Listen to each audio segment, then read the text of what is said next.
Bem, vamos começar mais uma nossa videoaula do nosso site Monfort. Agradeço inicialmente aí aos nossos leitores, os nossos amigos que estão sempre nos acompanhando. E a aula de hoje vai ser aqui do professor Marcelo Andrade. Ele já é muito conhecido das nossas aulas, sempre com temas muito interessantes, temas que atraem muito. Tem falado, como vocês sabem, a respeito do Império Português, de todas as lutas de Portugal, do apostolado que Portugal fez, desmistificando muito dessa ideia, vamos dizer assim, vestibuleira que existe por aí a respeito de Portugal. Mas hoje o tema da aula dele é um livro chamado Paideia. O professor Orlando gostava muito desse livro, falou algumas vezes a respeito dele, e é um livro bastante interessante, bastante denso, e com muita doutrina e muita informação, e com uma visão bastante adequada do universo. É um tema que é muito atual, na medida não que alguém esteja discutindo o livro, que esteja conversando a respeito do livro, não é isso. Mas é porque as ideias que tem no livro vão muito contra as ideias do mundo moderno e mostram como as nossas ideias estão erradas. Mas hoje eu prometi das outras vezes, falo bem pouco, vou deixar o professor Marcelo falar mais, porque ele conhece bem aí o livro. E para iniciar a nossa aula de hoje, eu pediria para o professor Marcelo rezar as nossas duas Ave-Marias. Só que antes de rezar, eu gostaria de dizer que esse foi o último livro que o professor Orlando me recomendou. Lembro que eu estava lá na casa dele, ele recomendou, eu fiquei com medo do tamanho do livro, né? Sem coragem de ler.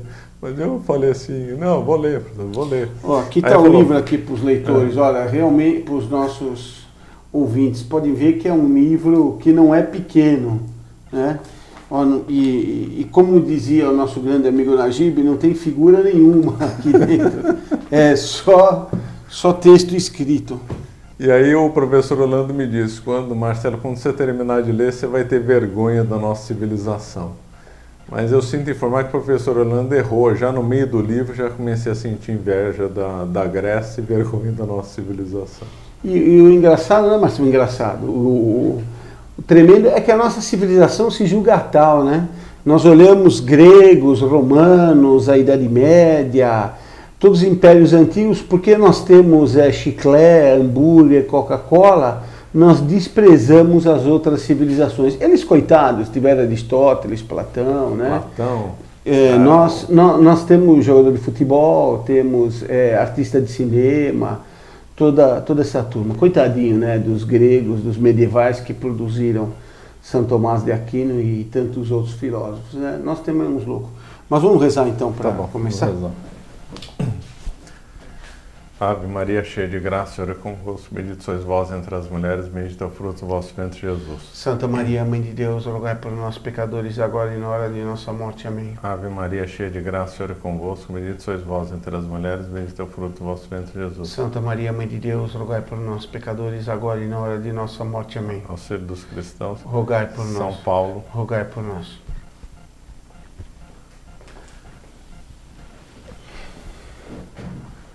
Agora tem que...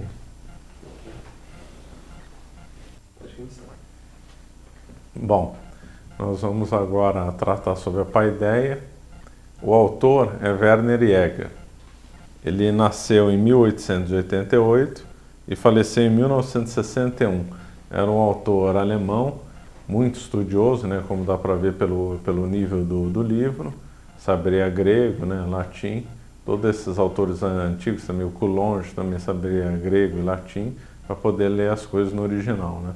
Então é um autor de altíssimo nível, há várias teses sobre paideia e sobre o autor. Esse livro aqui, deixa eu já apresentar esse aqui, ó, Paideia. É um livro de quase 1.500 páginas. Quem não se animar, é um livro que vale muito a pena ser lido, mas quem não se animar a ler ou não tiver tempo, vale a pena ler pelo menos as 100 primeiras páginas, que é bem interessante e já dá para ter alguma ideia da intenção do autor. Bom, mas antes de entrar na paideia, Esse livro, como é um tema um livro muito profundo e o autor é muito inteligente, permite várias abordagens. Então eu poderia ter partido por um caminho de resumo, um caminho de desenvolver as ideias principais. Ele permite mais de um enfoque. Então eu escolhi um caminho, poderia ter sido outro. Eu não vou fazer resumo do livro, eu vou fazer extrapolação de algumas ideias e vou fazer uma introdução ao tema que eu acho importante para poder entender bem a paideia.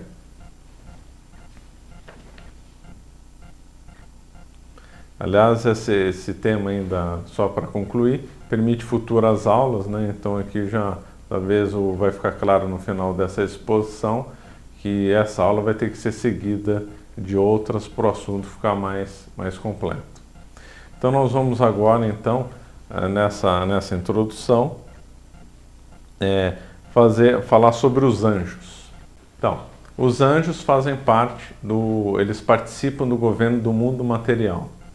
E os anjos, eles estão extremamente desiguais, porque Deus criou o universo e o mundo espiritual de forma desigual.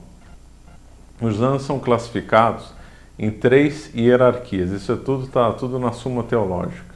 Está lá na questão, está no primeiro volume, por volta lá da questão 108, mais ou menos. Quem tiver interesse em estudar anjos na Suma Teológica, vale muito a pena. Então, os anjos eles estão divididos em 3 hierarquias, e essas hierarquias se subdividem em 3 ordens ou coros. Então, a primeira hierarquia dos anjos contempla a finalidade de Deus, são as causas primeiras de Deus, se relacionam bem com a finalidade. Eu vou insistir nesse termo finalidade, que vai ser bem importante. Então, dentro dessa primeira hierarquia, nós temos o primeiro coro, que é dos serafins, depois o segundo dos querubins e depois dos tronos. Então, o serafim é a criatura mais perfeita que Deus fez na ordem da natureza. Evidentemente, Nossa Senhora está acima dos serafins, o que, aliás, é uma coisa extremamente grandiosa, já que a criatura mais perfeita na ordem da natureza seria os serafins, e Nossa Senhora está muito acima dos serafins, como nós rezamos nas orações, né? Na segunda hierarquia, nós temos os anjos que compreendem os meios de execução, os meios para atingir as finalidades de Deus. Nessa segunda hierarquia, nós temos na primeira ordem ou coro, nós temos as dominações, depois as virtudes e depois as potestades. Aí, finalmente, na terceira hierarquia, nós temos na primeira ordem ou coro, os principados, depois os arcanjos e depois os anjos. Então a palavra anjo ela tem 2 sentidos, em sentido estrito, que é esse último anjo que eu falei, essa última classe esse último coro de anjos, e também em sentido amplo. Então, somando todos, 3 vezes 3, nós temos 9. Essa última terceira hierarquia são aqueles que executam as ordens, executam os planos de Deus para o universo, né? Por isso que nós vemos na Bíblia que é sempre um anjo que é o mensageiro, que é o encarregado de executar. Então, o Deus não precisa falar para o anjo, olha, vai lá fazer, porque o serafim compreende o que Deus pretende. Essas ordens, assim, vamos numa linguagem assim humana, é passada para os outros anjos, até que chega no último anjo, ou no arcanjo, se for o caso, e ele que vai executar. Então nós temos perfeitamente a finalidade, os meios de execução e a execução. São Tomás deixa bem claro que toda ação humana tem esses 3 elementos. Não dá para tirar nenhum e acrescentar um quarto seria inútil. Então toda ação humana vai envolver primeiro a finalidade. Por exemplo, quero ir a Curitiba, então a finalidade é Curitiba. Depois eu escolho os meios de locomoção, a pé, bicicleta, avião. E depois eu finalmente executo. Então esse é o modo de toda ação humana e de todo o governo relacionado a anjos. Então, muito bem, o que esses anjos têm a ver, esse governo dos anjos tem a ver com a Grécia? Então agora nós vamos começar a fazer a ligação. Como o universo criado é análogo a Deus, e também Deus criou tudo com peso, número e medida, então um governo católico, uma civilização católica, de alguma forma ia ser análogo ao governo dos anjos. De alguma forma ia ter alguma estrutura para a finalidade, alguma estrutura para os meios e alguma estrutura para a execução. Então a civilização católica foi construída sobre 3 pilares, cada um atendendo cada um atendendo. Um atende à finalidade, outro atende aos meios, outro atende à execução. A civilização católica foi construída sobre Israel, Grécia e Roma. Então, Israel se relaciona com o primeiro pilar, que é justamente a da finalidade. Então, o povo eleito era o povo de Israel, eles tinham contato direto com Deus, lembrando os profetas, né? Moisés, por exemplo, e outros patriarcas também. Então, nós sempre imaginamos a Israel, quando nós imaginamos nos profetas, nos patriarcas, aqueles grandes santos do Antigo Testamento, Santo Elias e outros. São aqueles que compreendiam a finalidade da existência ligada a Deus. É interessante observar que Cristo, quando ele estava no Horto das Oliveiras, imediatamente antes da paixão. A finalidade do católico é seguir a cruz de Cristo, né? Pegue a sua cruz e me siga. Cristo estava no Horto das Oliveiras. A finalidade nossa é aquela cruz. Oliveira pode representar muito bem Israel e o azeite. Depois eu vou voltar a falar nesse tema. Depois o segundo pilar vai contemplar os meios, que relaciona com a Grécia. A Grécia é o segundo pilar da civilização. A Grécia deu não só a filosofia, mas um estudo dos meios para se chegar à finalidade. E é aí que vai entrar a paideia. Então a paideia vai ser relacionada com a Grécia nesse entendimento. O terceiro pilar foi Roma, que é a civilização por excelência, a civilização do direito, aquela que construiu um império. Nem Israel nem a Grécia construíram um império. O Roma conseguiu construir. Na Grécia o conceito de nação é meio errado, porque as cidades gregas se odiavam, né? Embora compartilhassem a mesma cultura, elas se odiavam. Israel também nunca conseguiu fazer um grande império. Império no mundo antigo era quase sinônimo do Império Romano. Quando nós vemos a história de Roma, sempre nós fixamos nos imperadores. Quando nós vemos a história da Grécia, nós fixamos nos filósofos e pensadores. Então, logo o enfoque que nós fazemos de estudo de Israel, da Grécia e de Roma é diferente, cada um atendendo a sua finalidade, cada um foi o pilar da civilização. A Grécia também pode ser representada pelo vinho, porque o vinho é aquela bebida mais ordenada, mais elevada que se pode tomar, é o vinho, mais elevada e ordenada para a alimentação, né? E para a elevação na comida, que nós podemos falar um pouco mais para frente. E a Roma se relaciona bem com o pão, porque o pão é muito ligado ao fermento. O fermento ele tem uma propriedade interessante que ou ele faz a massa crescer ou ele apodrece. E Roma era muito preocupada com o pão e com os fornos públicos. Então é próprio de Roma ser o pão, que é aquele fermento que cresceu, que fez o grande império por excelência. Por que a Grécia não construiu um império, voltando ainda um pouco ao tema para concluir? Israel nem teve arte, porque como a arte para os gregos e também para a Idade Média era tendo em vista Deus. Como eles já tinham contato com Deus, não havia sentido ter uma arte. E como eles já tinham contato com Deus, eles não tinham os meios elevados para isso, eles já tinham contemplando a finalidade. Então eles também não conseguiram construir um império. Os gregos eram excelentes no pensamento e na ordenação, mas foram maus executores. Eles nunca conseguiram construir um império. A grande capacidade de execução foi Roma. Então muito bem, a paideia vai nascer então desse segundo pilar, da ordenação dos meios por uma finalidade. Bom, se a civilização católica foi construída sobre esses 3 pilares, é óbvio que o demônio e os inimigos da igreja não ficaram satisfeitos com isso. Então foram feitas 3 revoluções para derrubar esses 3 pilares. A tese das 3 revoluções foi bem desenvolvida pelo professor Orlando, está disponível lá no site da Monfort. Então essa visão reforça aquela, não é contra ela. É a mesma visão sobre outro ângulo que reforça. Então o primeiro pilar a cair foi justamente o pilar relacionado à finalidade ou Israel, que foi a reforma promovida por Lutero. Lutero turvou a finalidade da nossa existência ao ser contra a Igreja Católica e separar a Igreja Católica de Cristo.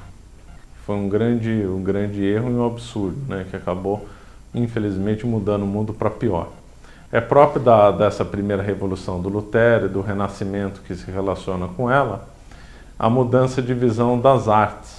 As artes no mundo grego eram ordenadas em relação à finalidade. E no Renascimento ela deixou de ter essa ordenação. Ela passou a ser voltada para o homem e não para Deus. Ela se tornou circular. Então todas as obras do Renascimento, do Leonardo, do Botticelli, Michelangelo, elas são circulares, porque como elas não se perdeu a finalidade, voltou para o próprio homem, não é mais homem para Deus, virou homem para ele mesmo, ela se tornou circular. É próprio do circular aquele que não compreende o fim ou não sabe onde está o fim. Assim, quando um avião sobe e fecha o aeroporto, que era o destino dele, ele não sabe para onde ele começa a andar em círculo, porque não sabe para onde ele vai. É próprio de quem está perdido no mato andar em círculo, porque não sabe para onde vai. Então é próprio daqueles que perderam a finalidade andar em círculo. Por isso que a arte, no Renascimento, começou a andar em círculos. A segunda revolução foi a Revolução Francesa. A Revolução Francesa se relaciona bem com o segundo pilar, que é a Grécia. Eles desorganizaram os meios em relação à finalidade. O Renascimento não compreendia a finalidade, ou teve turvada essa visão, mas ainda era inteligente. Era pelo menos tinha algum grau de organização. Organização do ponto de vista intelectual. Né?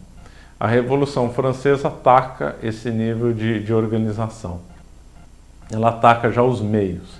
Então a Revolução Francesa, e o que se relaciona com ela, por exemplo, a Revolução Industrial, e o grande filósofo da época era o Kant, tanto o Kant como a Revolução Industrial como a Revolução Francesa, eles são compatíveis, eles destruíram os meios para atingir a finalidade. A Revolução Francesa acabou com os meios, por exemplo, políticos. Então a monarquia era organizada para Deus. Depois se instalou um regime completamente artificial, que é a nossa democracia moderna. Então desorganizou. Revolução Industrial acabou com as corporações de ofício. As corporações de ofício eram ordenadas para Deus. A Revolução Industrial desorganizou isso. E instituiu a visão do patrão e operário, que era completamente diferente no mundo das corporações de ofício. E finalmente Kant tinha a sua antimetafísica. Kant foi o antimetafísico por excelência, violou completamente Aristóteles, então desorganizou o pensamento. E também no direito também. Kant é o pai do direito moderno e ficou completamente desorganizado na Revolução Francesa. Aí finalmente na terceira revolução, que é a Revolução Russa, foi a execução e a radicalização. Então o homem não tinha mais a finalidade, não tinha mais os meios, se tornou uma execução do mal. Tanto é que Nossa Senhora, quando apareceu em Fátima, disse que a Rússia ia espalhar seus erros por mundo. Isso aí dá a ideia do fermento, voltar a Roma.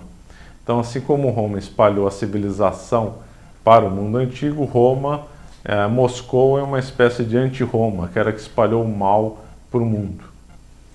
E aí a arte, que tinha um pouco de ainda sensibilidade na Revolução Francesa, deixou de ser e apareceu essa arte moderna horrível. A organização do trabalho ficou completamente viciada e todo mundo se tornou escravo do Estado. O direito, que tinha sofrido 2 violentos golpes, um primeiro no Lutero, depois o segundo na Revolução Francesa, aí ele deixou de existir na visão de Marx. O Marx tinha uma visão antinomista das coisas. Então, na última etapa da evolução para Marx, o comunismo ia abolir o direito, não ia ter mais direito. E por tabela também não ia ter mais filosofia, quer dizer, o marxismo próprio é uma mera praxis, uma coisa que não tem contemplação, não tem nada, é avesso completo da filosofia. Então, nós vemos pela história que o demônio e os inimigos da igreja souberam muito bem derrubar os 3 pilares que a civilização católica construiu. Agora sim, feita essa introdução, nós vamos partir vamos comentar sobre São Paulo. E São Paulo se relaciona bem com esses 3 pilares. Cristo disse que era a verdade, o caminho e a vida. A verdade é próprio da finalidade. O caminho é próprio dos meios e a vida é própria a execução, né? São Paulo se relaciona muito bem com isso. Afinal, a própria verdade encarnada apareceu a ele no caminho para Damasco para fazê-lo mudar de vida. Mas São Paulo, que é uma vida fascinante, vale muito a pena ver, não só as cartas, mas também no Atos dos Apóstolos, ele era ao mesmo tempo grego, romano e judeu. Como é que se pode ser ao mesmo tempo grego, romano e judeu? É porque a visão de cidadania desses três povos era diferente. Para ser judeu tem que ter sangue judaico. E São Paulo tinha sangue judaico, obviamente. Para ser grego, na acepção última, né, na acepção mais profunda do ser grego, ninguém nasce grego, a pessoa se forma grego. Então só depois de uma educação, da paideia, a pessoa pode se dizer grega. E São Paulo teve uma formação cultural grega. Ele era de Tarso, na Cilícia, que era um lugar com forte tradição helenística, né? Ele falava grego fluente, escrevia, tanto é que boa parte acho que todas as cartas dele foram escritas em grego, e o Evangelho também, boa parte dele, todo ele, né, praticamente foi escrito em grego.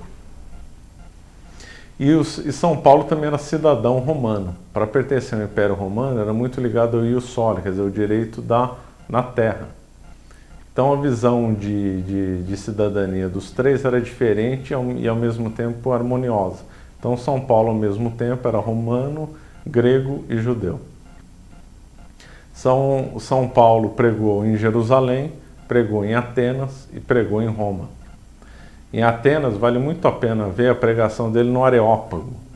No Areópago era a instância suprema lá em Atenas, o local que tinha condenado Sócrates. Ele pregou no Areópago e converteu muitos lá. Converteu o famoso Dionísio, né? Ele fez uma pedagogia, né, lá, muito bonita lá no Atos dos Apóstolos. Vale muito a pena ver. Ele elogiou a religiosidade dos gregos e ele ia anunciar um Deus que na realidade os gregos já conheciam, mas não sabiam quem era.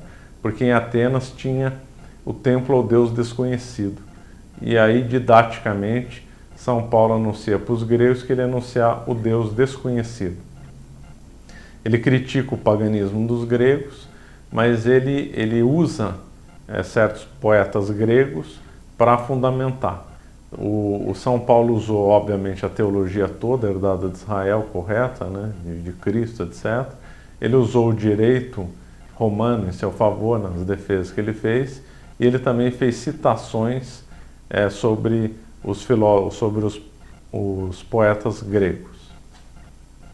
Ele fez várias viagens, não vou entrar em detalhes, acabou terminando em Roma. É lógico que ele ia para Roma, a capital do Império, onde tudo aconteceu, onde tudo mandava. É lógico que o catolicismo teria que triunfar lá. Então, São Paulo foi perseguido por ter defendido a finalidade, os meios e a execução. Ele terminou a vida em Roma, ele não foi crucificado, ele foi decapitado fora dos muros de Roma, num local hoje conhecido como Três Fontes. Na cabeça dele pingou 3 vezes e nasceram 3 fontes, que podem simbolizar muito bem a fonte romana, a fonte grega e a fonte judaica. Então, o São Paulo é a figura, o santo que melhor representa isso que eu falei, que é marcante ao longo da vida e até a morte, para simbolizar essas 3 fontes que são os 3 pilares da civilização. Agora, então, feita essa rápida introdução, então vamos focar na Grécia. Aí a primeira pergunta que se apresenta na Grécia: por que a Grécia? Por que não foi a Pérsia, a China, a Índia, os astecas, que surgiu a filosofia, surgiu a paideia, surgiu essa capacidade dos gregos de ordenar as coisas em torno de uma finalidade com uma maestria nunca antes vista? Bom, ninguém tem essa resposta, ninguém sabe por quê. Porque os gregos, por causa do paganismo, eram tão sujos como qualquer outro povo. Normalmente quem gosta muito da Grécia acaba omitindo o lado podre do paganismo grego. A título de exemplo, que na Grécia mais num período mais antigo, havia sacrifícios humanos. Em Creta havia sacrifícios humanos, em Atenas foi fundado sobre sacrifícios humanos, as colônias gregas era comum haver sacrifícios humanos na fundação. Também já adianta, em Roma também havia sacrifícios humanos. Também.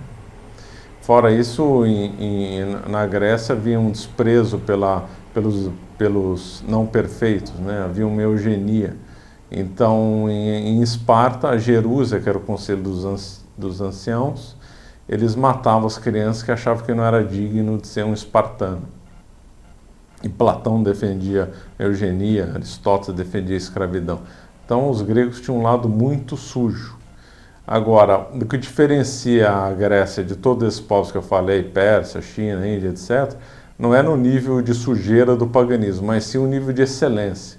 Que muitos povos aí eram tão selvagens quanto os gregos em um aspecto, mas não desenvolveram a filosofia e a excelência da Grécia no pensamento. Ninguém tem essa resposta. Agora, então, como interpretar a Grécia? Bom, o jeito certo de interpretar a Grécia é como os padres da igreja fizeram. Jogaram o paganismo no lixo e aproveitaram o que era bom da Grécia. Uma figura muito interessante para ter em mente, uma figura que vai servir de interpretação, inclusive para os mitos que nós vamos falar rapidamente, é a figura de como os gregos bebiam vinho. Falei que o vinho representava muito bem a Grécia. Os gregos tomavam vinho misturado com água salgada. Era um mau gosto terrível, né? Tomar com água salgada. Então o vinho é uma bebida excelente. Acho que pior só o vinho de São Roque, hein? O pessoal de São Roque me desculpe, mas... Os romanos também misturavam vinho com água salgada. Isso daí teve um simbolismo muito interessante. Já que o vinho pode representar a filosofia, o pensamento, a sabedoria, para quem acha que eu estou exagerando o vinho representando tudo isso, São Tomás diz expressamente que o vinho representa a sabedoria, a caridade e a justiça. Então não é nenhum exagero da minha parte. Então, como eles tomavam o vinho misturado com água salgada, o vinho representava a parte boa e a água salgada a parte ruim. A água salgada representava para muitos padres da igreja o paganismo.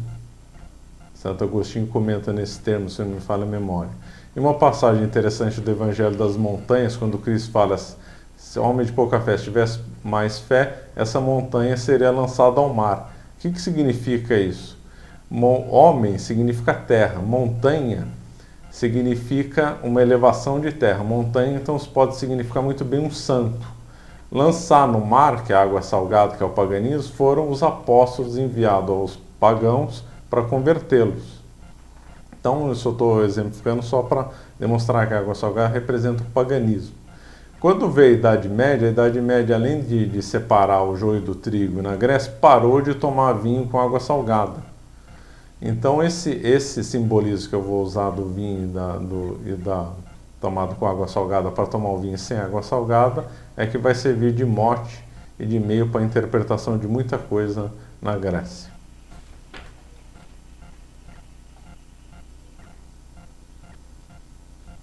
Muito bem, finalmente agora vamos focar na paideia. Não estou enrolando, não é que toda essa introdução foi... Você avisou que o livro era grande, né, Marcelo? Avisei, mas eu já recomendei para eles lerem aí, quem tiver interesse, pelo menos umas 100 páginas, que vale muito a pena ver o começo. Então, a paideia. O que é a definição de paideia? O próprio autor diz, no comecinho, logo na introdução, que não se pode evitar o emprego de expressões modernas, como civilização, cultura, tradição, literatura ou educação. Nenhuma delas coincide, porém, com o que os gregos entendiam por paideia. Cada um desses termos se limita a exprimir um aspecto desse conceito global. Qual? Paideia. Para abranger o campo total do conceito grego, teremos que empregá-los todos uma vez. Ou seja, paideia significa, ao mesmo tempo, civilização, cultura, tradição, literatura e educação. Significa todos esses termos ao mesmo tempo, por isso que não dá para traduzir para nenhuma língua. O autor Werner Egger, ele tem uma tese um pouco radical, mas não deixa de ter uma pouca verdade, que ele diz que a Grécia é o único povo, até aquela data, a ter cultura. Por quê? Porque eles tinham uma palavra para dizer cultura e cultuavam o termo, parece uma redundância. É verdade que os chineses também tinham uma cultura, mas os chineses não havia uma preocupação de paideia, uma preocupação pedagógica, uma preocupação de fortalecimento da cultura e de passar ela para frente. Os gregos foram o povo até aquela data que tinham essa preocupação, que tinham palavras, mais de uma para designar cultura. O que se diria hoje ainda cultura indígena, né? É uma ante, né? Nós podemos comentar depois, porque o Werner Jäger, ele não queria parar na Grécia, ele queria avançar na Idade Média e ver como a paideia se desenvolveu na Idade Média. Aliás, um dos desdobramentos dessa aula pode ser a aplicação da paideia na Idade Média e depois na modernidade. E aí nós vamos chegar à conclusão que a modernidade hoje, que nós estamos vivendo, não estamos mais sobre uma ótica, se a paideia é um termo sempre positivo, não é um termo que pode ser usado por mal, então nós estamos vivendo uma época de antipaideia, numa época de destruição da tradição, da cultura e da memória e de tudo isso que nós vamos falar. Então hoje em dia não é mais próprio falar nesses termos de contracultura, de antipaideia, do que propriamente uma paideia. Mas nós vamos falar no final da aula, se der tempo, sobre isso. Muito bem, quais são as fontes da paideia? Quem são os agentes da paideia? Aí é uma coisa bem interessante. Os agentes da paideia, pelo próprio Werner Jäger diz, não são os artistas mudos, os arquitetos, os escultores, os pintores, mas os poetas e os filósofos, principalmente os poetas. Quer dizer, então, toda a civilização grega nasceu por meio da poesia.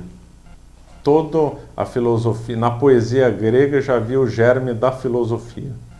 E depois a poesia grega, ela não foi escrita, nem tinha como escrever.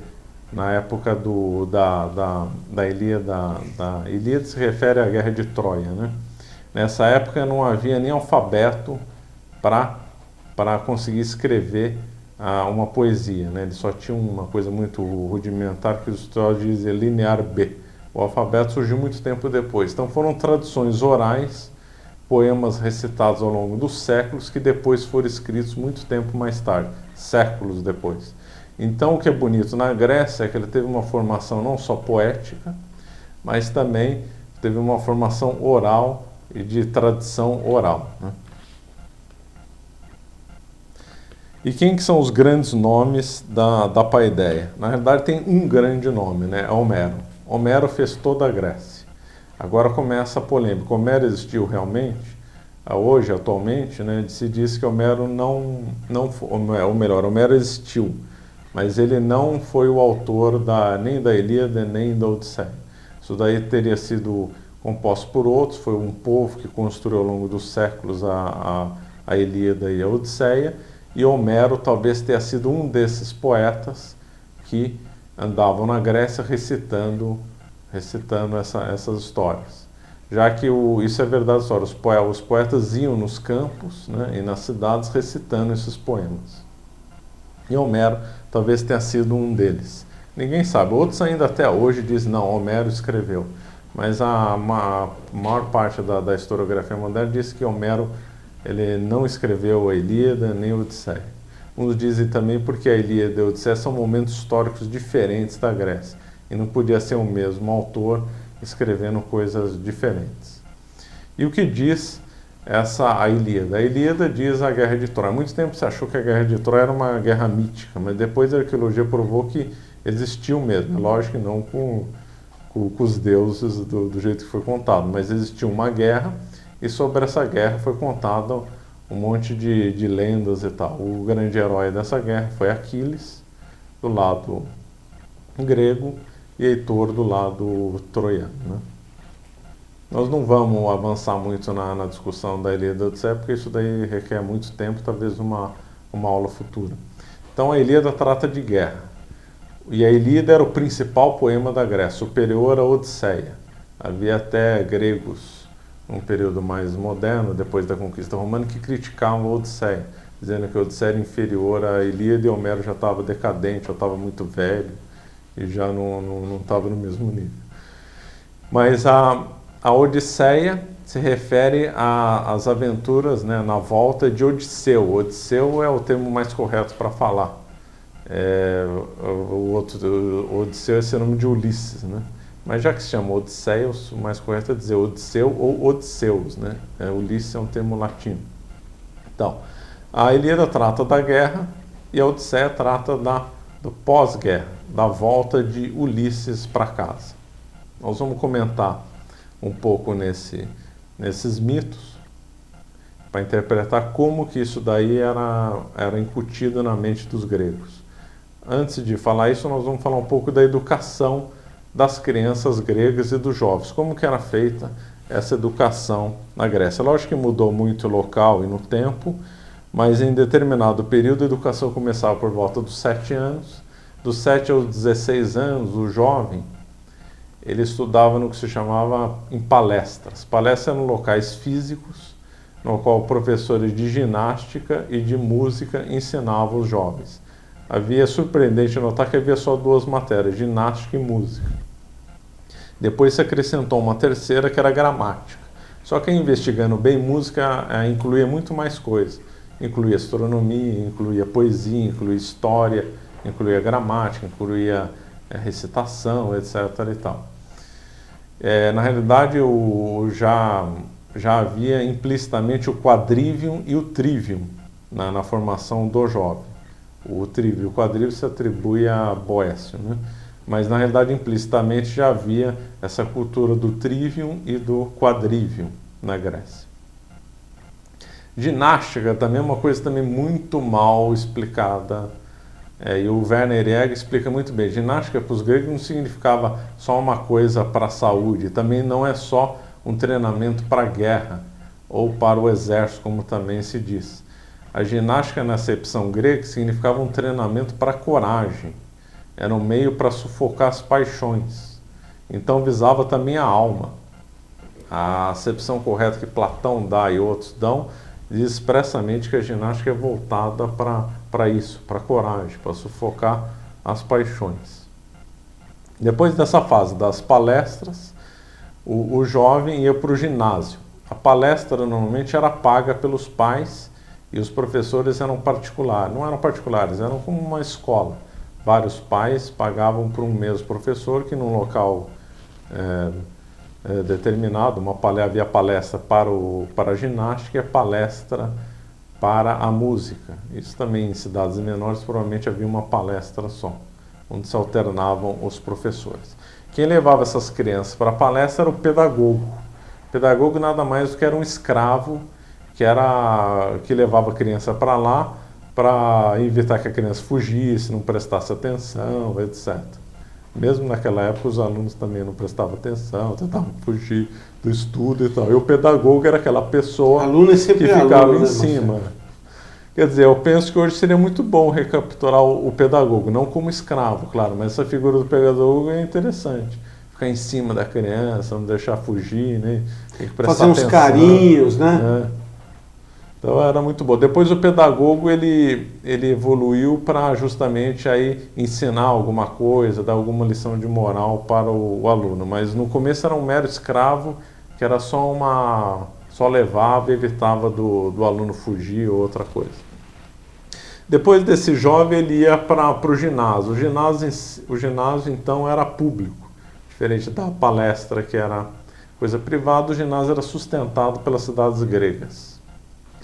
E aí o ginásio também, a acepção da palavra também engana muito, porque no começo era só um lugar de exercício, mas depois, rapidamente, só ficou a palavra, que era um lugar que se fazia ginástica, mas era um lugar que se discutia o saber, se ensinava gramática, se ensinava literatura, se ensinava várias regras e tal, se ensinava a debater com Homero.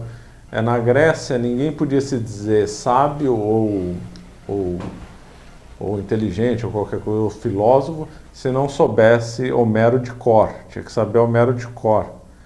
Então as pessoas só podiam ser combinadas num banquete, um banquete onde se comia bem, bebia bem, mas também se discutia as ideias. Então quem não soubesse Homero não era condenado por banquete, era meio apartado da elite grega.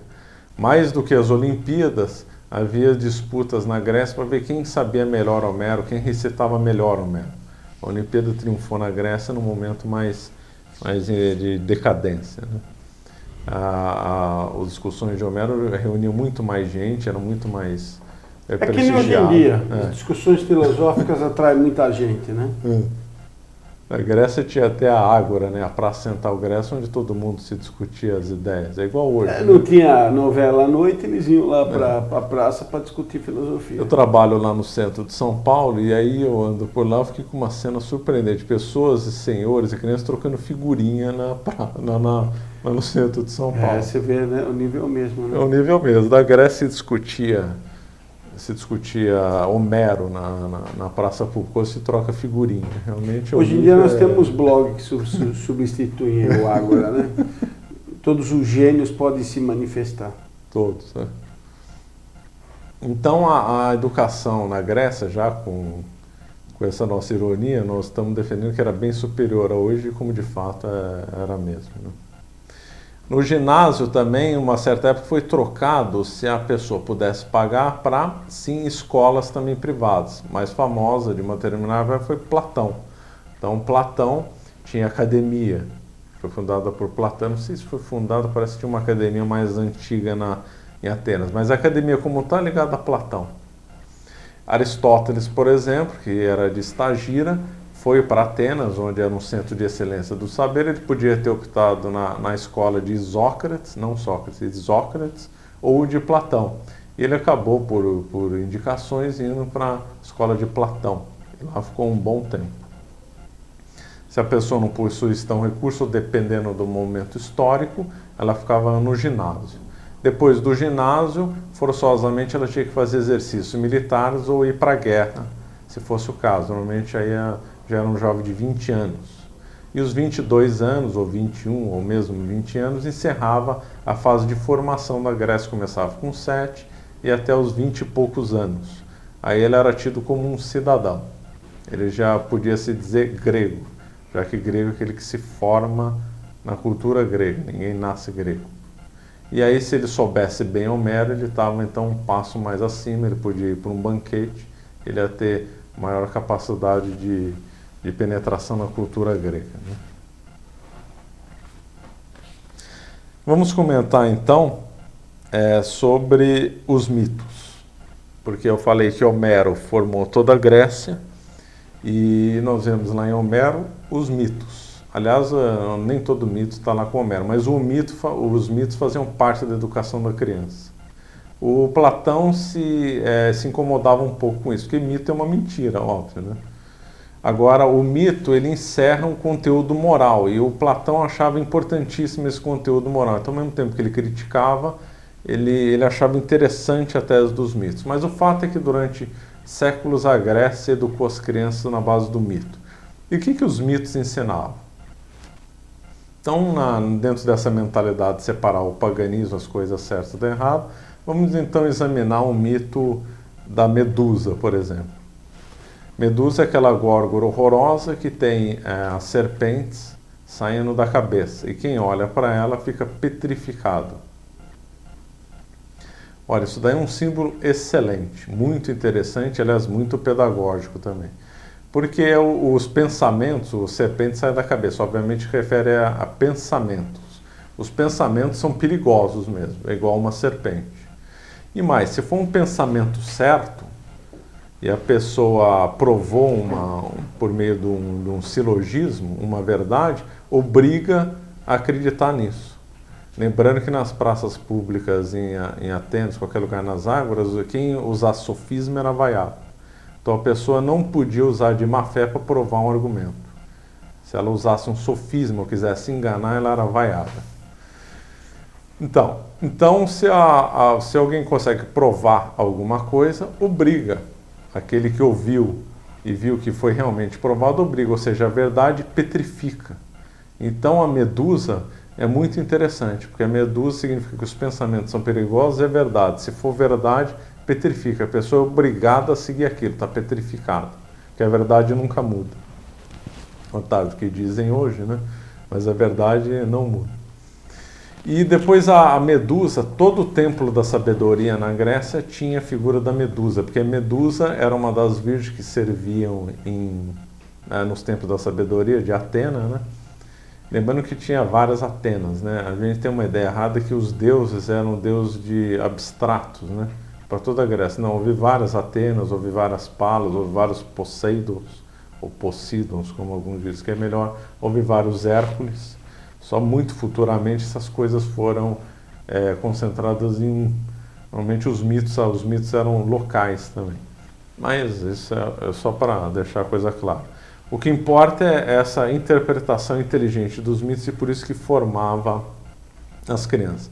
Vamos pegar outro exemplo com um gancho. Os gregos sempre associavam a sabedoria à castidade. Quem tinha que servir num templo de Atena tinha que ser virgem. Se a moça deixasse ser virgem, era punida às vezes com a morte. Justamente a Medusa foi punida porque ela traiu o voto de virgindade, né? Depois ela volta arrependida para Atena e toda Atena tem um símbolo da Medusa. Agora essa ligação... Diga. Que ter de Medusa hoje em dia, hein? É coisa impressionante, né?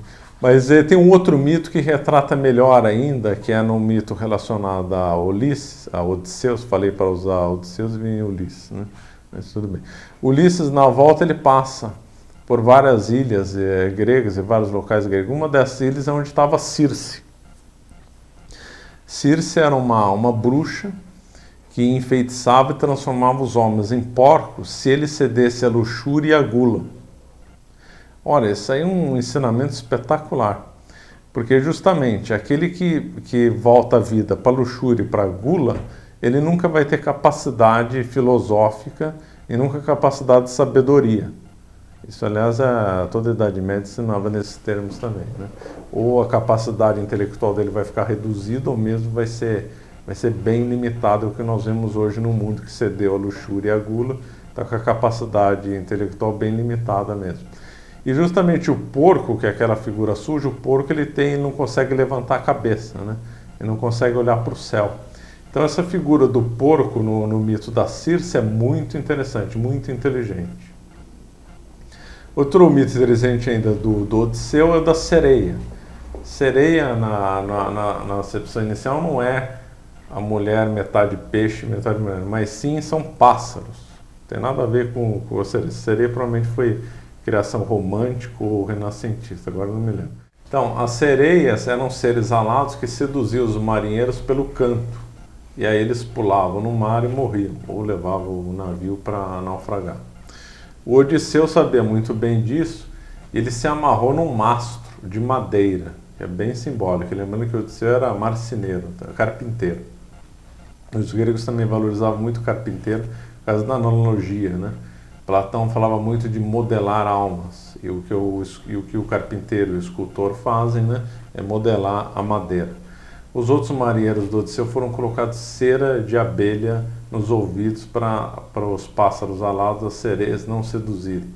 Isso é muito interessante, esse mito. Por quê?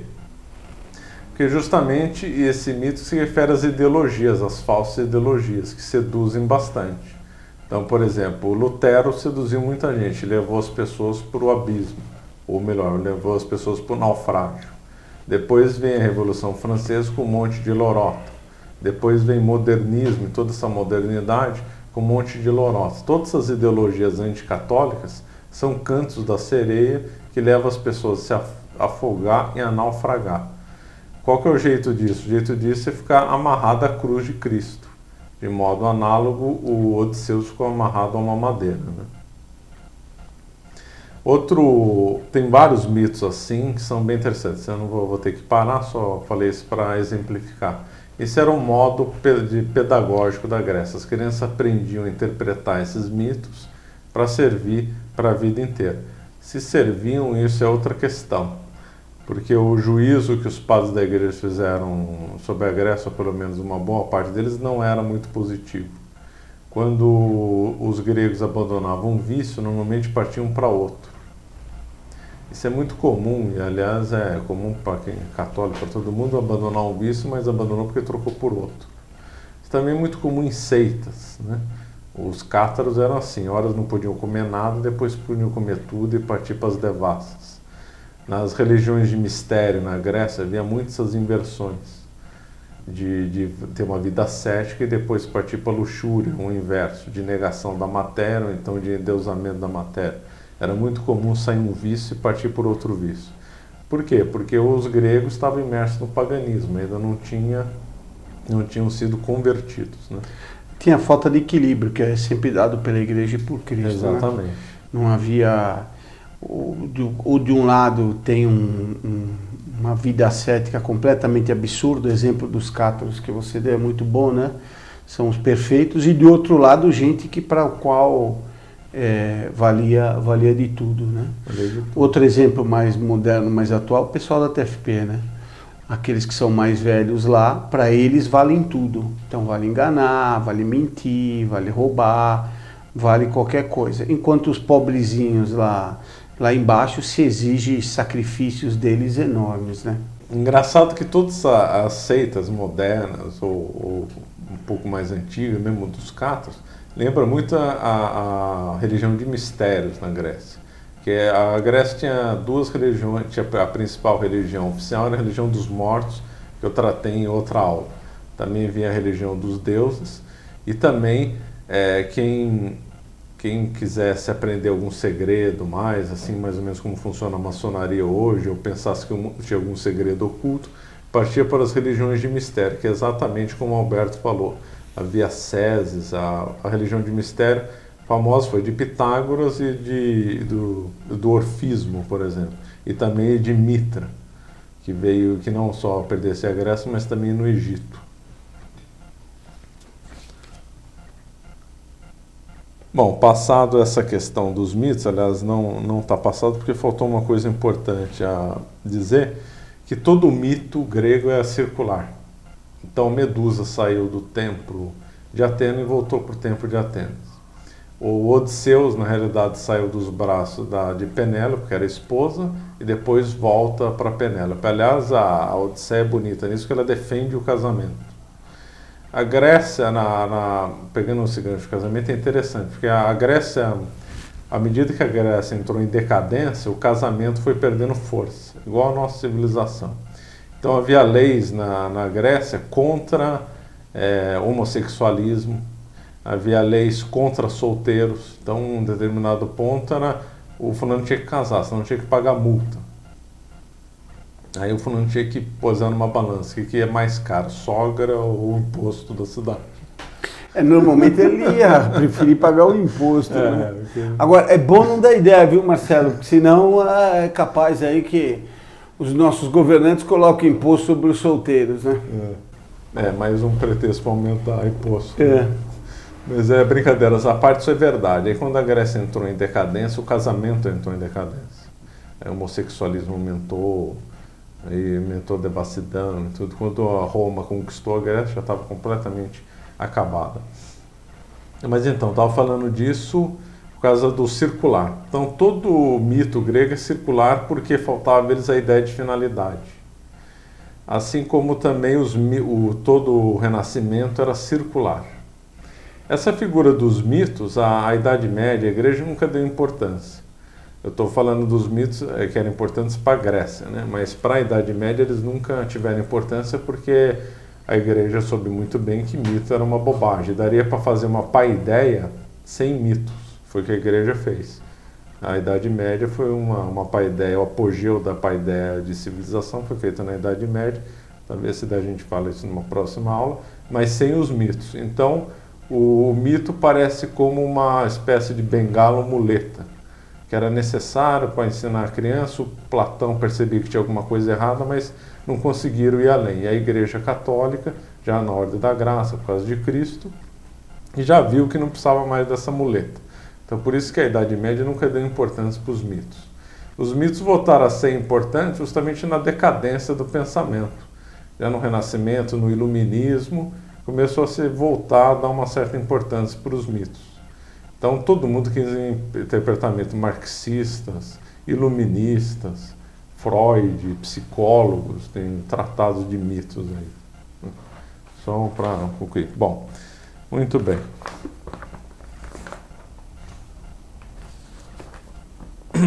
Além do Homero, o Homero é o número 1 da paideia, Os gregos cultuavam bastante Hesíodo. Hesíodo retratava a vida no campo. Antes dos gregos se tornarem grandes navegadores, eles foram bons agricultores. Aliás, é uma relação interessante. Normalmente os povos navegadores sempre tinham uma agricultura antes. Por quê? Porque a agricultura fixa o homem num local. Ele deixa de ser nômade. E aí ele consegue ter um certo sedentarismo e aí conseguir desenvolver as artes. Não tem nação nômade que tenha desenvolvido uma cultura elevada. Isso não existe.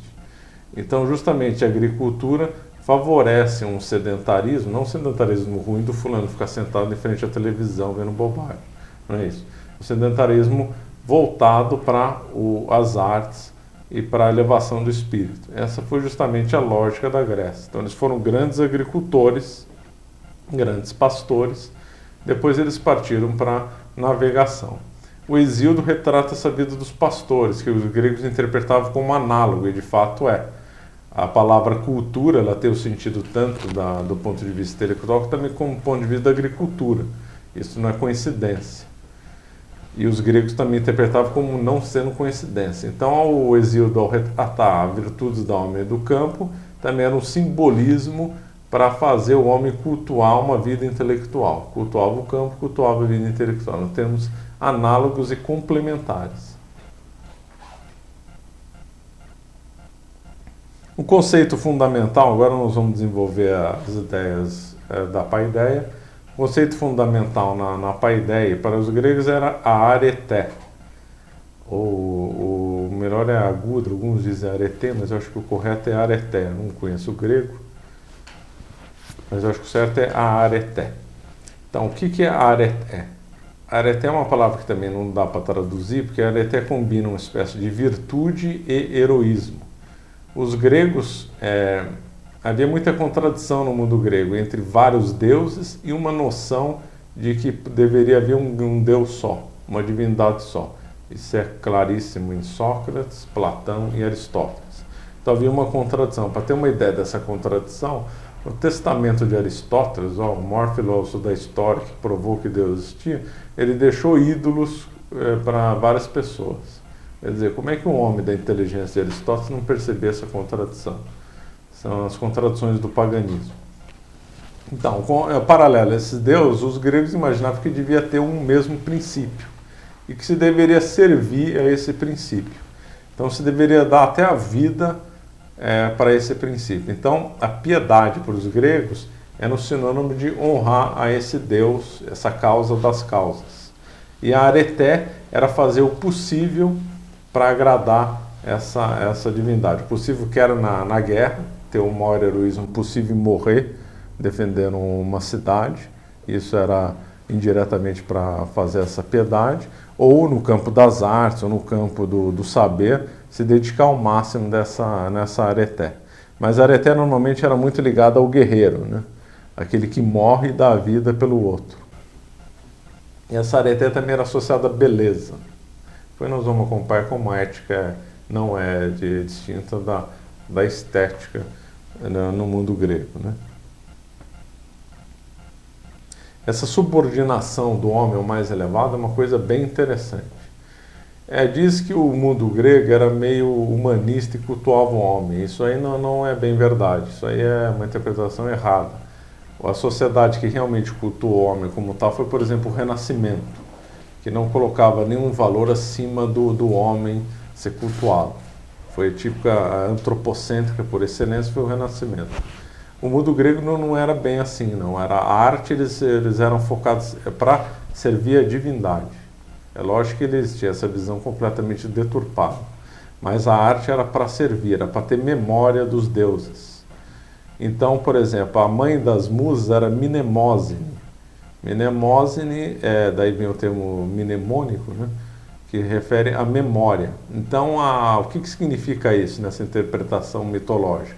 Significa que as musas, as artes, servem à memória. Memória do quê? Memória dos deuses. Então, a arte era ligada para servir os deuses.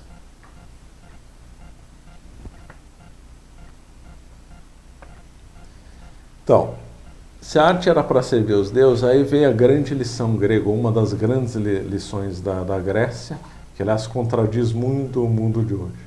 Que os gregos chegaram à conclusão que nada é neutro. Nada.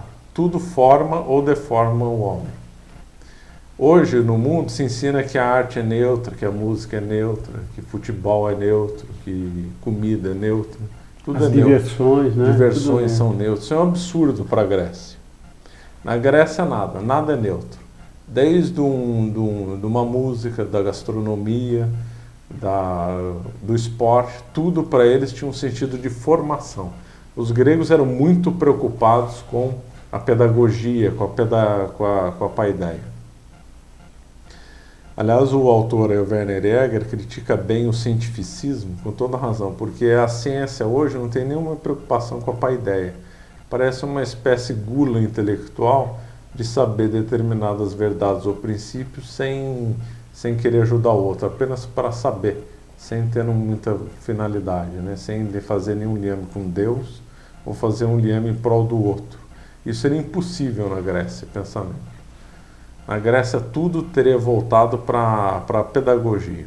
E se tudo é voltado para a pedagogia, nada é neutro. Tudo ou forma ou deforma a pessoa. Então agora vamos pegar esses exemplos. O primeiro exemplo óbvio é a literatura.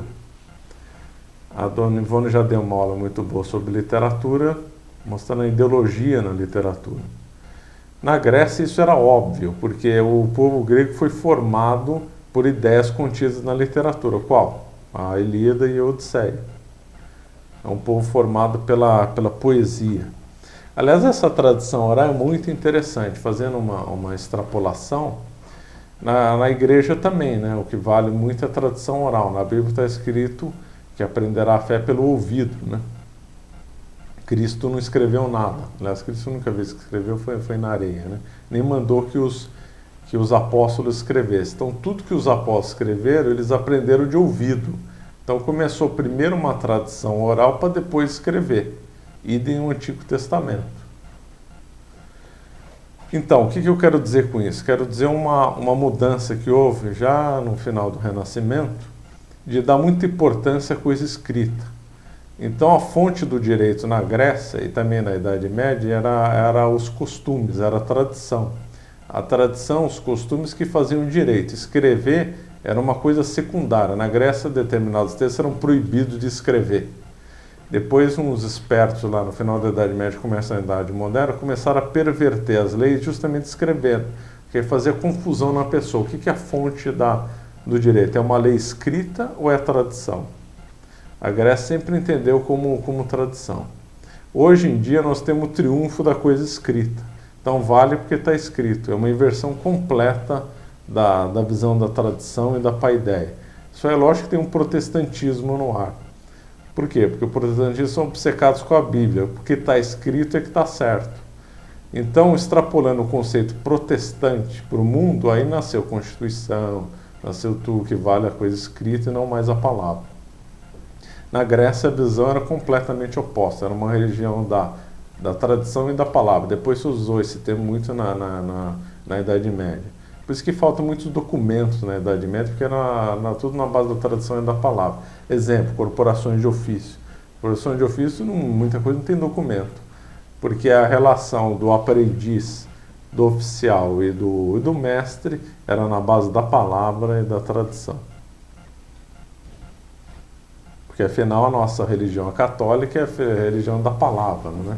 É o verbo que se fez carne. A religião da realidade, né? Da realidade, exatamente. Eu vou comentar do realismo aqui mais para frente.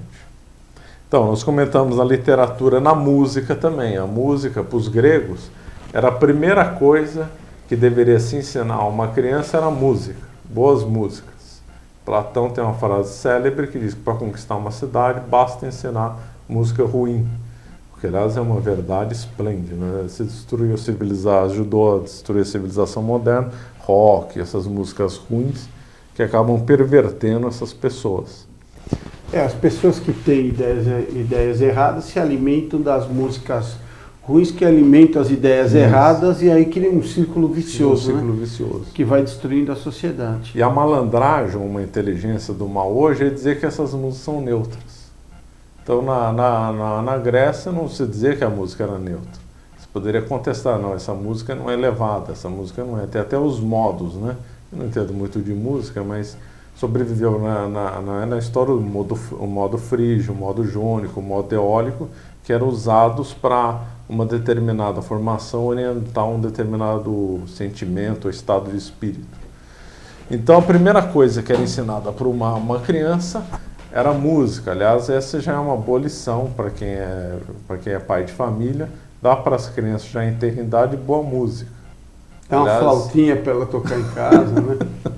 Uma boa música, qual boa música? Por exemplo, uma que tem uma apreensão mais rápida de melodia, por exemplo, Vivaldi, Mozart, seria um bom começo para o ouvido de uma criança. Inclusive, autores católicos, que agora me foge o nome, bem na linha aristotélica, platônica, dizem exatamente isso. Não sei se talvez São Tomás de Aquino tenha comentado alguma coisa, mas é uma linha bem pedagógica de começar a dar música para criança. Que Platão diz também, a primeira arte que entra na alma de um ser humano é a música. Isso também bem inteligente. No teatro também, é lógico que o teatro grego tinha umas coisas que eram completamente pavorantes, né? Mas o teatro também era de formação. Quem de teatro? Ésquilo, por exemplo. Ésquilo foi um grande formador na Grécia. Escultura também se formava, arquitetura, gastronomia, cavalaria. Os detalhes iam tanto a ponto da caça. Então Platão, Xenofonte e outros tinham tratados da arte da caça. Então Platão ensinava como deveria caçar. Então havia regras para caçar e a pessoa não podia caçar totalmente protegido do animal, não. Tinha que caçar de modo que o animal pudesse fugir, você perder a caça e você se sentir ameaçado pela caça. De forma a estimular a coragem, estimular a estratégia e tal. Então, determinadas regras não podiam ser empregadas. A caça foi muito bem desenvolvida por Platão. Aliás, Platão era mais rigoroso que outros no tratado da caça. Os gregos não gostavam de pescaria. Quer dizer, eu já deixo claro que não tem nada contra os pescadores. Quem tinha era Platão, Aristóteles e outros. Né? Não tem nada contra a pescaria. Por quê? Porque a pescaria, ao contrário da arte cinegética é a arte da caça, pescaria o fulano fica com uma vara lá de pescar e fica lá dormindo, conversando, quer dizer, não importa em nada ato de coragem, o ato que envolve uma grande estratégia, quanto que a caça sim. Esse conceito grego de caça evoluiu muito bem na Idade Média, a ponto quem que era? Os templários só podiam caçar leões, né? A grande diversão deles era leões, era uma aplicação à risca da mentalidade grega, né? Depois, mesmo a caça moderna, a caça hoje ficou meio pervertida, mas há um tempo atrás eu tinha lido um tratado interessante sobre caça, só para ver como o tema da paideia às vezes corre bem ao longo da história, que era proibido caçar de noite com lanterna, para não ofuscar as feras, porque sabe-se que com a lanterna no olho, por exemplo, de uma onça, ela fica congelada, que é o tempo suficiente para dar um tiro. Isso era proibido pelas regras de caça. Lógico que isso aí tem um ar bem grego, né? Então todos os termos, trabalho, obviamente, era uma paideia, tudo, cavalaria também, depois da Idade Média vai ser o apogeu da cavalaria, vai ser na Idade Média, né? Outra questão que se relaciona bem com a paideia e com a formação da pessoa é a questão dos modelos, ou modelos sociais, como alguns preferem. O que são modelos? Porque o homem, ele gosta de espelhar em outros homens para seguir. Obviamente, para o católico, o grande modelo é Cristo. E a igreja teve o apogeu desse modelo por intermédio dos santos, né? Então, nós nos espelhamos nos santos, aqueles que são mais, nos referem mais ao nosso temperamento, são grandes modelos na história. Quem descobriu bem, desenvolveu bem essa ideia de modelos primeiro na história foram os gregos. E quem que eram os modelos gregos? O modelo número 1 da Grécia era Aquiles, que era o herói da Ilíada. Então as crianças e os jovens se baseando em Aquiles, que foi um grande herói corajoso, embora muitos critiquem na própria Grécia que ele era muito passional, mas isso é outra história. Estou focando aqui a ideia da tese do modelo. Ulisses, o Odisseus foi um modelo. Então os gregos desenvolveram bem essa ideia de modelo, que ajuda muito na formação da pessoa e até mesmo imprescindível é a questão dos modelos. Fazendo uma extrapolação, porque o assunto é interessante, os modelos ao longo da história. Então o modelo no Renascimento deixou de ter um valor moral. Não era aquela pessoa de fé ou aquela pessoa de coragem na época na Grécia. Relacionado à coragem, na Idade Média, aquele que era um modelo de virtude. Passou a ser o inteligente só. Então, o modelo se tornou Leonardo da Vinci, embora ele tenha sido um devasso, mas ficou um grande modelo. Só porque é inteligente é bom. Depois, na Revolução, Michelangelo também foi outro modelo, Botticelli, Pico de Mirandola, que era um horror de pessoa, mas também esses modelos geniais passaram para a história, cultuar a inteligência. Depois, no Romantismo, pós-Revolução Francesa, se cultuava aquela pessoa sensível. Então, o Byron virou um modelo para muita gente. Aí depois a coisa ficou tão passional que muitos se matavam para imitar determinados poetas que se matavam. Aquele conto absurdo lá do jovem Werther levou muitos ao suicídio. Então desenvolveram modelos sentimentais, modelos voltados a um sentimento. Depois, no século XX e no século XXI, nós temos o modelo das massas, né? Então, bom não é nem aquele que é inteligente, nem aquele que é virtuoso, nem aquele que é corajoso, nem aquele que é insensível, é aquele que fala para as massas. Fulano que fala para a massa é que é o bom. Daí o modelo do futebol. Então ele pega um craque aí de futebol, que pode ter uma vida horrorosa, não saber nem... Que gosta de craque, né? Que gosta de craque e que não sabe nem, às vezes, falar direito, ou que nunca leu um livro na vida, mas como ele move as multidões, ele é popular, ele atende às massas, então ele é um modelo. Por isso que hoje em dia os grandes modelos são os esportistas, né? Porque eles estão falando para a massa, né? Não só em futebol, mas mesmo nos Estados Unidos em basquete. Ou então um artista, né? Que também tem uma vida completamente irregular, mas como ele faz lá no cinema, no teatro, na televisão, um monte de gente chorar, né? Ou engana as pessoas lá, assim, ou rir, ou...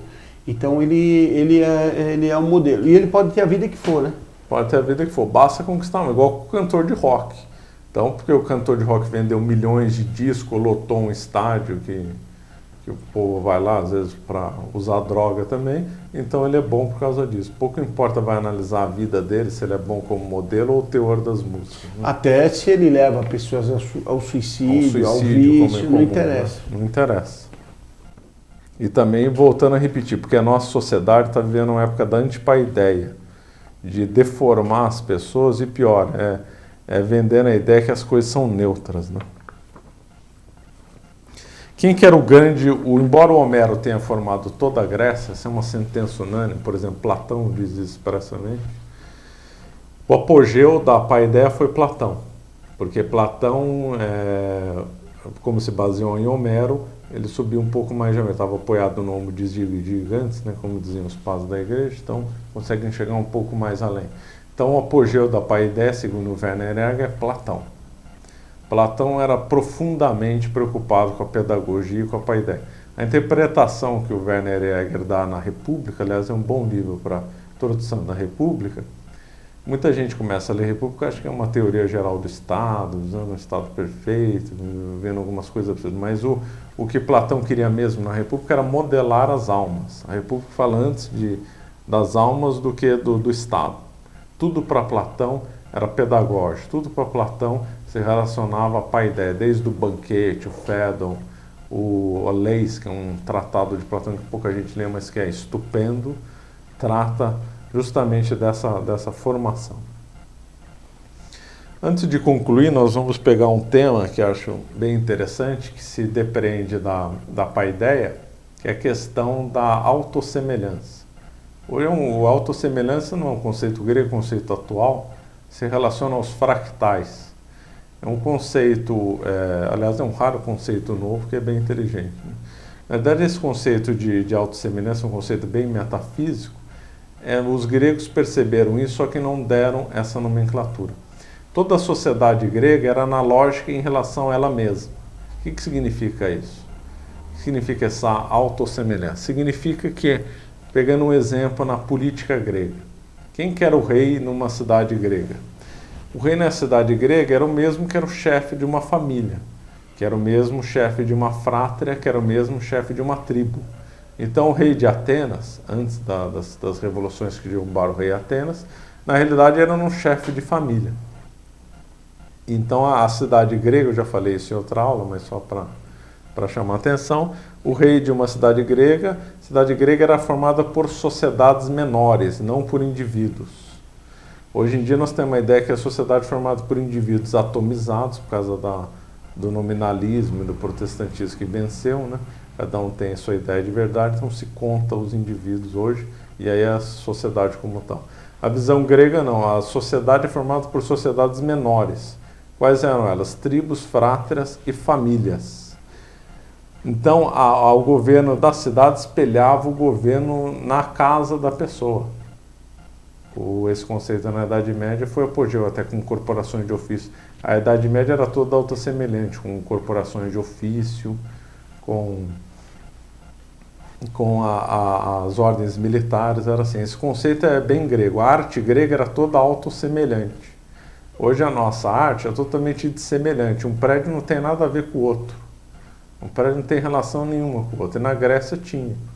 Quer dizer, né, Marcelo, aquilo que estava, vamos dizer assim, num universo menor, como a família, uma corporação de ofício, no caso da Idade Média que você citou, ele se espelhava também para a sociedade inteira, né? Não havia esses conflitos, né? Não havia. Quer dizer, como a sociedade era governada como se governa uma família, que é evidentemente o que não acontece hoje em dia, né?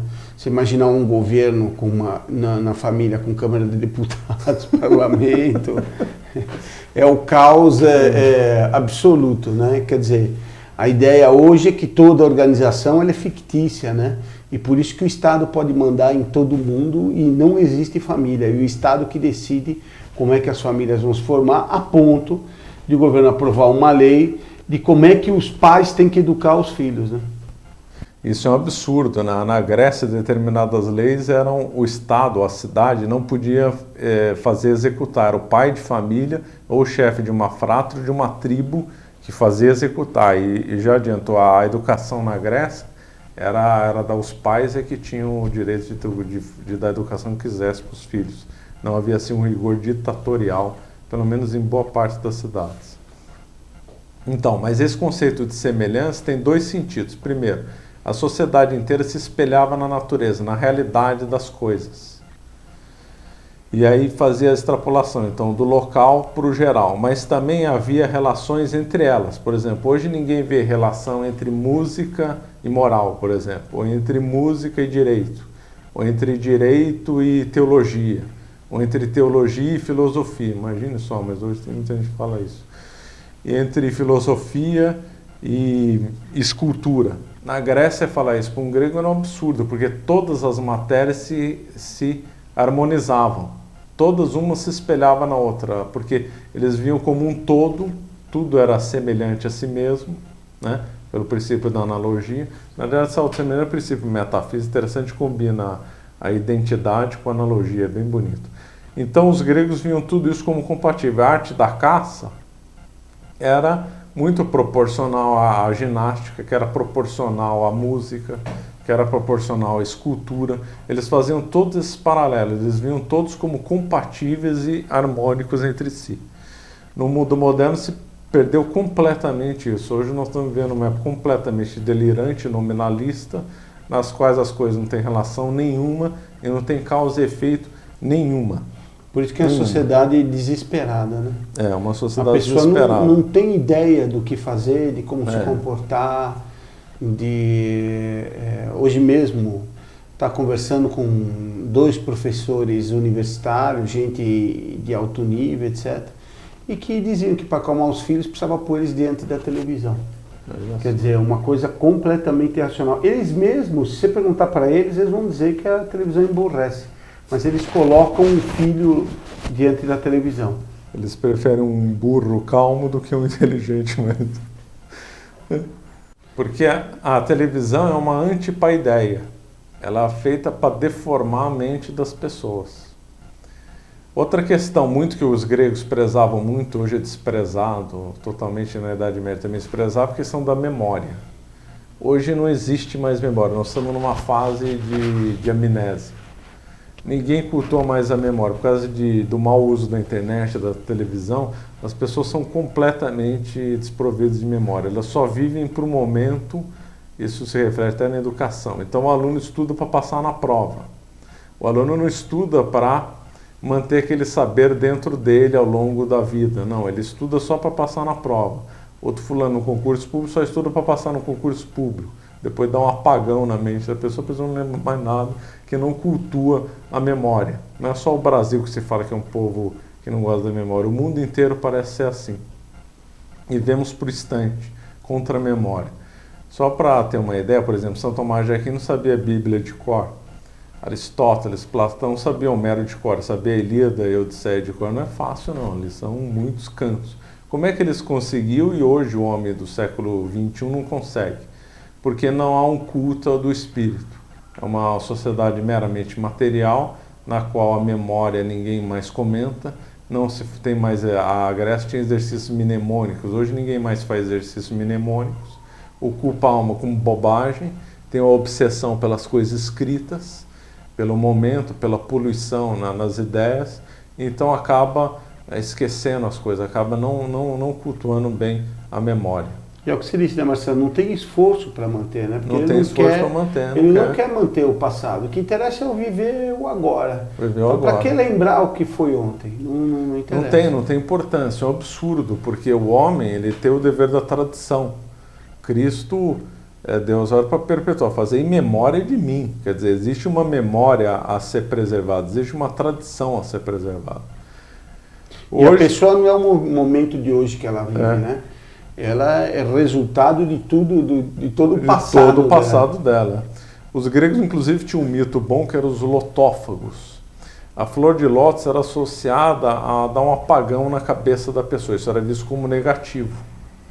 Então, o certo na Grécia era ter a memória, cultuar a memória. Aqueles na Grécia que viviam para os prazeres mundanos, para o mundo materialista, eles vinham com descaso. Então eles associavam essas pessoas aos lotófagos. O lotófago era um habitante de uma ilha, no mito, que eles, por comer a flor de lótus, esqueciam de tudo. Isso era crítica, era associado muito ao materialismo, né? Então hoje nós estamos vendo a sociedade do triunfo dos lotófagos. Parece que a sociedade moderna comeu a flor de lótus e esqueceu já de tudo. Não tem mais passado, não tem mais o que ser preservado. Tudo é para o momento, para o fugaz, né? Agora nós temos na época acabou de finalizar a Copa do Mundo, né, que foi o apogeu das paixões, depois disse que o esporte é neutro, né? O futebol aqui no Brasil virou uma coisa completamente doentia, coisa que fomenta as paixões, é um exemplo claro de uma antipaideia, um exemplo claro que o esporte não é neutro, né? Mas não é as pessoas chorando no estádio. Não é só no Brasil, no mundo inteiro, no mundo inteiro. Em Buenos Aires teve quebra-quebra. Em todo lugar é assim. Na Alemanha receberam a seleção como heróis. Veja só, receber jogador de futebol como herói. Fico imaginando a Grécia que preparava as crianças e os jovens na areté, né? Na arte da coragem, que o esporte era voltado para isso, pensar no esporte voltado para a paixão. Justamente o esporte na Grécia era voltado para sufocar a paixão. Hoje se inverteu completamente. É feito o esporte para exacerbar as paixões, né? Bom, eu vou concluir agora aqui, porque eu acho que o tempo já deu, mas nós prometemos voltar numa outra ocasião e desenvolver melhores temas. Já adianto, talvez desenvolver melhor a Odisseia, desenvolver melhor a Ilíada. Aliás, a Ilíada eu não desenvolvi nada, né? Vamos trabalhar em cima da Ilíada e em outros temas, e talvez a República de Platão e a Leis também. Bom, queria agradecer então para o professor Marcelo Andrade aqui, essa aula, agradecer aí os nossos ouvintes do site. E a aula é extremamente interessante. Eu friso um ponto que eu falei no começo, de que nós pensamos que a nossa civilização é o apogeu, né? O desprezo que se tem no século 20 e 21 pelas outras civilizações, porque eles não têm chiclete, não têm televisão, porque eles não têm, como o professor Marcelo colocou muito bem, o campeonato mundial de futebol, onde tem lá um telão que aparece o jogador que fez o gol não sei quantas vezes, tem uma câmera. Então a nossa sociedade acaba desprezando as outras, quando na realidade é exatamente o contrário. É mais ou menos como, mais ou menos não, é como o ignorante que vendo aquele que estuda, ele então está comendo um prato com um monte de comida tudo misturada e vendo o fulano que estuda, ele fala, esse fulano que estuda não tem prazer na vida, gostoso é comer esse mexido aqui que ele está comendo. Bom, então eu pedi para o professor Marcelo para a gente encerrar, rezar, já com a promessa de que em outra oportunidade nós vamos dar uma continuação nessa videoaula, cujo tema é muito interessante. Muito obrigado. Vamos rezar. Ave Maria, cheia de graça, o Senhor é convosco. Bendita sois vós entre as mulheres, bendito é o fruto do vosso ventre, Jesus. Santa Maria, Mãe de Deus, rogai por nós, pecadores, agora e na hora de nossa morte. Amém. Ave Maria, cheia de graça, o Senhor é convosco. Bendito sois vós entre as mulheres, bendito é o fruto do vosso ventre, Jesus. Santa Maria, Mãe de Deus, rogai por nós, pecadores, agora e na hora de nossa morte. Amém. Auxílio dos cristãos, rogai por nós. São Paulo, rogai por nós.